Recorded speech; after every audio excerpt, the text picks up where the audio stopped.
استقرار أسعار الذهب في مصر، وعيار 21 سجل 5435 جنيه للجرام. أهلا بكم في قناتكم، القناة اللي بتقدم لكم آخر وأدق أخبار الاقتصاد لحظة بلحظة، سواء أسعار الذهب أو الدولار أو أي تغيرات بتأثر على السوق المصري.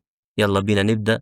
سعر الجنيه الدهب النهاردة في السوق المصري فضل ثابت ومتحركش، تقريبا وصل حوالي 43560 جنيه من غير أي مصنعية، وده بيأكد إن السوق لسه في حالة ترقب ومستني أي تغيير يحصل في الأسعار العالمية عشان يحدد الاتجاه لو كان صاعد ولا هابط. يلا بينا نبدأ الأسعار. عيار 24 سجل 6211 جنيه للجرام، عيار 21 سجل 5435 جنيه للجرام، عيار 18 سجل 46 نعتذر عيار 18 سجل 4658 جنيه للجرام. الجنيه الذهب سجل 43480 جنيه. وفي الأخبار العالمية، رئيس الاحتياط الفيدرالي في شيكاغو رجع تاني يخفض الفايدة.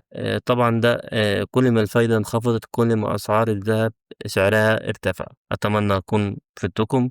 لو استفدت من الفيديو ما تنساش اللايك والاشتراك في القناة علشان يوصلك كل جديد أول بأول. استنونا في تحديث جاي. سلام.